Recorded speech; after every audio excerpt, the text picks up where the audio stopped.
Hello, and welcome to Civignite University. Civignite is the online home of commercial real estate expertise. My name is Roger Owers. I'm a commercial real estate broker and the co-founder of Civignite Commercial Real Estate. My path to commercial real estate brokerage began with about 5 years as a civil engineer and construction manager, followed by a 15-year career as an attorney.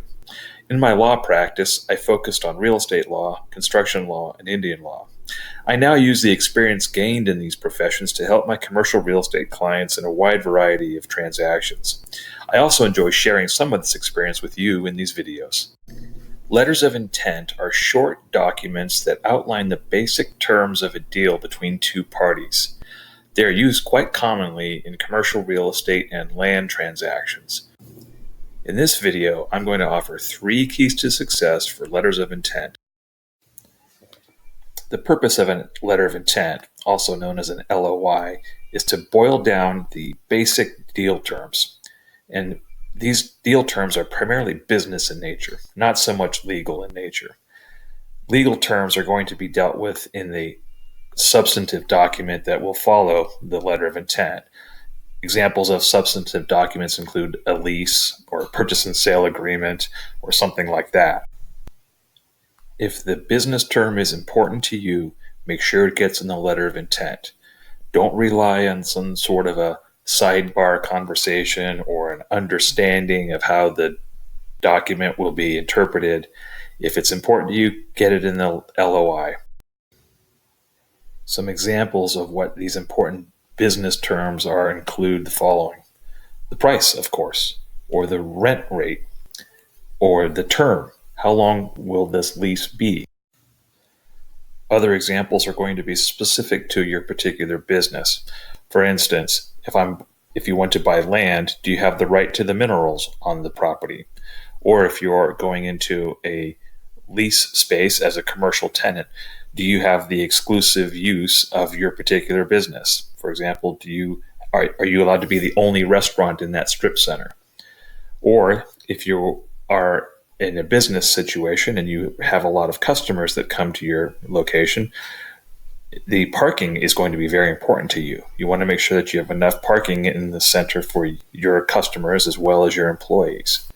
These are just a handful of examples, but hopefully they'll get you thinking about what kind of business terms are going to be important to you and what should be included in the LOI. Well, hopefully that first key to a successful LOI was pretty obvious. Now we're going to talk about the second key to success in an LOI, and that is to understand that most letters of intent are non-binding and that you should keep them that way. Letters of intent often include language that they are non-binding. In other words, that neither party is going to be bound to the document and that either party can walk away from the document, no harm, no foul. In theory, this is beneficial to both parties because both parties have the ability to move forward together in trying to get a deal done, but without the legal obligations or the legal risk that could come about if they are found to have a binding contract. However, what could complicate things is if the parties sign the letter of intent. Then the court would have to decide whether the signatures mean anything or not, or whether the non-binding language is going to control. I had a law professor once who had us read a case, and one of the lines from the case stuck out with me, and I remembered it this many years later. And that line was, "Signatures aren't ornaments." It will likely be much easier to walk away from a non-binding letter of intent that isn't signed than it is to walk away from a non-binding letter of intent that is signed. Additionally, if the letter of intent contains the deal terms that are important to both parties, which is what I recommended in my first key to success a few minutes ago, then it is likely that the parties are going to continue to negotiate the deal and eventually arrive at substantive documents that both will feel comfortable in signing at the time of closing. And that brings me to my third point. And the third key to success in LOIs is to make sure that the deal terms that are part of the LOI are included in the substantive documents. I can't tell you how many times I've reviewed first drafts of contracts or purchase and sale agreements or agreements to lease in which The terms of the letter of intent weren't in those documents. The letter of intent is a great tool for boiling down the key business terms into one document. So make sure you go the extra step and make sure that those key business terms then are included in the docs that you will be signing and that will become the docs you live by for the transaction. So to sum up, first of all, make sure that the deal terms that are important to you are included in the letter of intent. Secondly, make sure that you don't screw up the non-binding nature of a letter of intent by signing it. And number 3, make sure that the substantive documents that you will be signing contain the deal terms that were important to you in the letter of intent. Civignite is a commercial real estate brokerage.